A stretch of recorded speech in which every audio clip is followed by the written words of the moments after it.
Assalamualaikum warahmatullahi wabarakatuh.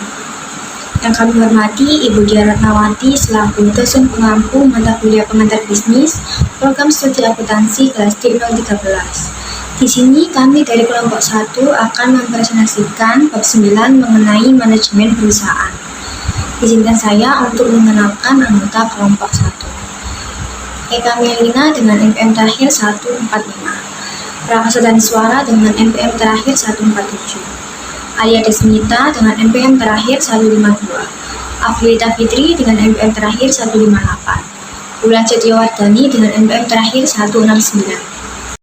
Fungsi-fungsi manajemen. Di sini saya akan menjelaskan mengenai definisi dari fungsi-fungsi manajemen. Yang pertama yaitu planning.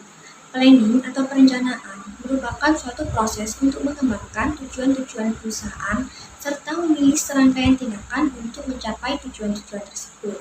Yang kedua yaitu organizing atau pengorganisasian, yaitu proses untuk menghubungkan karyawan dan pekerjaannya satu sama lain untuk mencapai tujuan perusahaan, mencakup pembagian kerja di antara kelompok dan individu, serta pengorganisasian antara individu dan juga kelompok. Yang ketiga yaitu Staffing and Human Resource Management. Penyusunan staf serta manajemen sumber daya manusia merupakan suatu proses untuk memastikan bahwa karyawan yang kompeten dapat dipilih, dikembangkan, dan juga diberikan imbalan untuk mencapai tujuan perusahaan.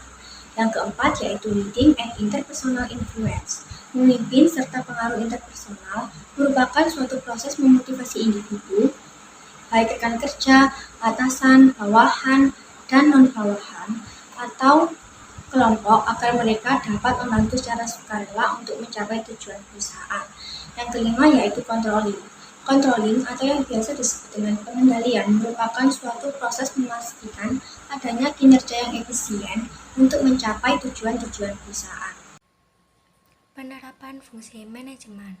Fungsi pertama yang dijalankan oleh seorang manajer adalah perencanaan atau planning, yaitu suatu proses mengembangkan tujuan-tujuan perusahaan serta memilih serangkaian tindakan atau strategi untuk mencapai tujuan-tujuan tersebut. Fungsi perencanaan berperan penting dalam menentukan arah usaha perusahaan dengan menetapkan tujuan yang ingin dicapai. Tanpa tujuan yang jelas, perusahaan akan kesulitan menentukan hasil akhir dan melakukan evaluasi terhadap pencapaian kinerjanya. Untuk mencapai rencana yang ditetapkan, manajer menjalankan fungsi kedua, yakni pengorganisasian atau organizing. Fungsi ini mencakup pembagian kerja di antara kelompok dan individu, pengkoordinasian aktivitas individu dan kelompok, serta penetapan kewenangan manajerial. Selain mengorganisasikan sumber daya manusia, pengorganisasian juga mengorganisasikan penggunaan berbagai sumber daya non-manusia seperti uang, material, peralatan mesin, dan lain-lain untuk mencapai tujuan perusahaan. Pengisian staf atau staffing merupakan fungsi manajemen ketiga yang dilakukan manajer untuk menjamin terpenuhinya kebutuhan staf yang sesuai dengan persyaratan. Dengan perekrutan sumber daya manusia yang tepat sesuai pekerjaan, roda organisasi akan dapat berjalan dengan baik. Sumber daya yang telah diorganisasikan tersebut selanjutnya perlu diarahkan aktivitasnya agar semuanya mengarah ke pencapaian tujuan perusahaan. Hal ini dilakukan melalui pelaksanaan fungsi keempat, yaitu memimpin atau leading. Memimpin adalah suatu proses memotivasi individu atau kelompok dalam aktivitas hubungan kerja agar mereka dapat bekerja secara sukarela dan harmonis dalam mencapai tujuan perusahaan. Akhirnya, manajemen perusahaan harus memastikan pelaksanaan tugas dan penggunaan sumber daya organisasi sesuai dengan rencana melalui fungsi pengendalian atau controlling, yaitu proses untuk memastikan adanya kinerja yang efisien dalam pencapaian tujuan-tujuan perusahaan. Selanjutnya ada peranan manajerial. Berdasarkan pengamatan Mintzberg, diperoleh 10 peran yang dilakukan manajer dan terbagi dalam 3 kelompok. Yang pertama, peranan interpersonal. Manajer melakukan interaksi dengan sumber daya manusia lainnya di dalam organisasi, meliputi simbol organisasi, pemimpin bawahan, dan penghubung dengan pihak luar. Yang kedua ada peranan informasional. Manajer sebagai pusat informasi yang lebih luas dan aktual, meliputi pengumpulan informasi, penyebarkan informasi kepada bawahan, dan menyampaikan informasi keluar organisasi. Yang ketiga, ada peranan pengambilan keputusan. Manajer menggunakan informasi untuk membuat keputusan, meliputi pencipta inovasi, penyelesai masalah, pengatur sumber daya, dan perunding dengan pihak lain.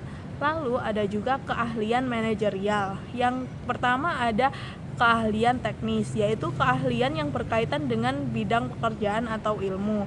Yang kedua ada keahlian manusia, yaitu keahlian manajer untuk dapat bekerja baik bersama orang lain maupun kelompok. Yang ketiga ada keahlian konseptual, yaitu keahlian manajer harus dapat menganalisis bagaimana organisasi secara keseluruhan. Sumber daya organisasi. Perusahaan merupakan organisasi yang terdiri dari berbagai sumber daya organisasi yang diarahkan untuk mencapai tujuan. Apabila kewirausahaan sangat berperan penting dalam kegiatan pembuatan bisnis awal maupun revitalisasi bisnis melalui serangkaian kreativitas dan inovasi yang dilakukan para wirausahawan, maka kegiatan manajemen sangat diperlukan untuk mengkoordinasikan pengelolaan berbagai sumber daya organisasi suatu perusahaan agar dapat menunjang tercapainya tujuan perusahaan secara efektif dan efisien. Stoner TKK tahun 1995. Lalu ada pengelolaan berbagai sumber daya organisasi. Yang pertama ada sumber daya manusia. Manusia dengan keahlian dan kemampuan berbeda menjadi kunci pencapaian tujuan organisasi. Contoh, perubahan pelatih di klub sepak bola atau direksi baru di perusahaan besar untuk meningkatkan kinerja. Yang kedua ada modal keuangan. Uang sangat penting dalam menjalankan usaha. Kekurangan modal atau kesalahan dalam pengelolaan keuangan bisa menyebabkan kebangkrutan. Contoh, penyalahgunaan dana pihak ketiga oleh bank menyebabkan krisis keuangan. Yang ketiga, ada bahan baku produksi. Bahan baku menentukan nilai produk dan keunggulan pesaing. Pengelolaan pembelian yang efisien bisa memberi harga jual lebih murah dibanding pesaing. Yang keempat, ada mesin-mesin dan peralatan. Teknologi mesin mempengaruhi produktivitas dan daya saing. Contoh, industri tekstil Tiongkok lebih unggul karena menggunakan mesin modern. Yang kelima, ada teknologi. Mendorong perubahan dan menciptakan bentuk persaingan baru. Contoh, munculnya SMS atau MMS menurunkan permintaan kartu ucapan fisik. Yang keenam ada pasar. Keberlangsungan hidup perusahaan tergantung pada kemampuan memenuhi kebutuhan dan keinginan pasar. Kegagalan menguasai produk dengan pasar berarti kehilangan pelanggan. Yang ketujuh ada manajemen. Melalui kegiatan manajemen, sebuah perusahaan dapat dimanfaatkan seluruh sumber daya organisasinya untuk mencapai tujuan secara efektif dan efisien. Lalu nomor 8 yang terakhir ada kapabilitas, yaitu kemampuan mengkoordinasikan dan memperdayakan sumber daya secara produktif. Kapabilitas terbentuk dari struktur organisasi, proses organisasi, dan sistem pengendalian organisasi. Lalu selanjutnya yaitu keunggulan bersaing. Keunggulan bersaing diperoleh ketika perusahaan mampu mengelola sumber daya dan kemampuan yang dimilikinya dengan lebih baik dibanding pesaing. Tujuan utama manajemen strategik adalah mencapai profit yang lebih tinggi dari rata-rata industri dan mempertahankannya dalam jangka panjang. Menurut Porter, sumber utama keunggulan bersaing ada dua. Yang pertama yaitu kepemimpinan biaya. Perusahaan menghasilkan barang atau jasa dengan biaya paling rendah melalui efisiensi, teknologi, atau bahan baku yang lebih baik. Lalu yang kedua yaitu diferensiasi. Perusahaan menawarkan produk yang unik dan bernilai tinggi di mata konsumen. Kedua strategi tersebut membantu perusahaan unggul dalam pasar dan mempertahankan posisi kompetitifnya. Lalu menurut Barney dan Nestle, keunggulan bersaing dapat diukur melalui yang pertama yaitu kinerja akuntansi, menilai profit dan rasio keuangan dibanding perusahaan lain. Lalu yang kedua yaitu kinerja ekonomi, mengukur efisiensi biaya modal melalui perhitungan weighted average cost of capital yang mencakup biaya dari saham dan pinjaman. Jika perusahaan mampu mencapai profit dan efisiensi biaya modal lebih baik dari pesaing dalam jangka panjang, berarti perusahaan memiliki keunggulan bersaing yang berkelanjutan. Sekian dari kelompok kami. Jika ada salah kata, saya mohon maaf. Saya akhiri. Wassalamualaikum warahmatullahi wabarakatuh.